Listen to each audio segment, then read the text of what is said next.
जय श्री राम प्रिय साथियों।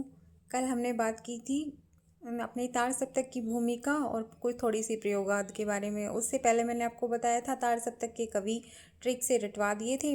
आज हम बहुत ही शॉर्ट में प्रयोगवाद को लेकर के जो बहुत इंपॉर्टेंट फैक्ट है, जो first grade second grade UGC net set सब एग्जाम्स में मोस्टली क्वेश्चन आते हैं, तो मैं आपको एक बार बता दूँ वन लाइनर फॉर्म में। प्रयोगवादी कविता के प्रचार प्रसार हेतु किस पत्र का प्रकाशन हुआ?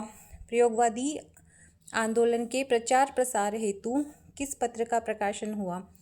प्रतीक पत्रिका 1946 में। प्रतीक पत्रिका 1946 में अज्ञेय जी ने प्रयोगवादी आंदोलन के प्रचार प्रसार हेतु इसका प्रकाशन किया था।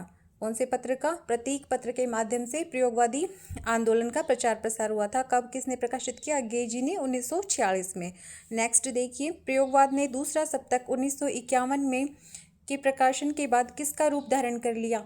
बताइए। ये तो आपको आंसर देना चाहिए क्योंकि मैंने तार सप्तक के ट्रिक में बताया था कि जब दूसरा सप्तक अपना 1951 में स्टार्ट हुआ था तो उसने नई कविता का रूप धारण कर लिया था। अच्छा, पहला तार सप्तक कब था? 1943 में शुरू हुआ था और अपनी ट्रिक क्या थी? अमु गिरा प्रभाने राम। दूसरा कब था? 1951 में था।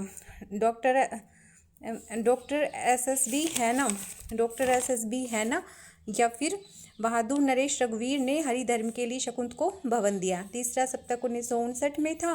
कुंवर केदार की सर विजय के लिए मदन प्रयाग गया। और चौथा सप्तक 1979 में था, जिसमें अवध के राजकुमार श्री राम ने नंद किशोर राजेंद्र के साथ सुमन को कहाँ भेजा था? स्वदेश भेजा था। ठीक है, तो चलिए अब आगे देखिए। आगे अपना क्वेश्चन है, नई कविता के नामकरण का श्रेय किसको जाता है? नई कविता के नामकरण का श्रेय किसको दिया जाता है? अज्ञेय जी को। अज्ञेय जी ने 1952 में आकाशवाणी पटना से प्रसारित एक रेडियो वार्ता में नई कविता नाम का प्रयोग किया था। नई कविता के नामकरण का श्रेय किसको जाता है भाई? अज्ञेय जी को जाता है। नई कविता को प्रयोगवाद का छद्म रूप किसने कहा? डॉक्टर रामविलास शर्मा और डॉक्टर नामवर सिंह ने। नई कविता को प्रयोगवाद का छद्म रूप किसने कहा? नई कविता को प्रयोगवाद का छद्म रूप किसने कहा? डॉक्टर रामविलास शर्मा और डॉक्टर नामवर सिंह ने। नई कविता पत्रिका का संपादन किसने किया था? जगदीश गुप्त व रामस्वरूप चतुर्वेदी जी ने 1954 में इलाहाबाद से प्रकाशन किया। नामकरण किसने किया? नामकरण तो किया आपने अज्ञेय जी ने। और नई कविता पत्रिका का संपादन किसने किया? जगदीश गुप्त व रामस्वरूप चतुर्वेदी जी ने 1954 में इलाहाबाद से।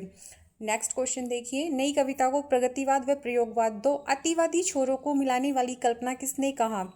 नई कविता को प्रगतिवाद व प्रयोगवाद दो अतिवादी छोरों को मिलाने वाली कविता किसने कहा? डॉक्टर बच्चन सिंह जी ने कहा। नई कविता की महत्वपूर्ण विशेषता क्या थी भाई? लघु मानव की प्रतिष्ठा। क्या थी? लघु मानव की प्रतिष्ठा। नई कविता का नामकरण किसकी तर्ज पर हुआ? तो नई कविता का नामकरण अंग्रेजी के न्यू पोइट्री काव्य आंदोलन की तर्ज पर हुआ। तो देखिए, हमने 2-3 मिनट में बहुत ही वन लाइनर फैक्ट में मैं आपके लिए इंपॉर्टेंट क्वेश्चन ला रही हूँ सीधे सिंपल तरीके से। आप प्लीज़ इसको अपने इस वीडियो को लाइक शेयर सब्सक्राइब कीजिए, चैनल को अधिक से अधिक प्यार दीजिएगा। Thank you for watching.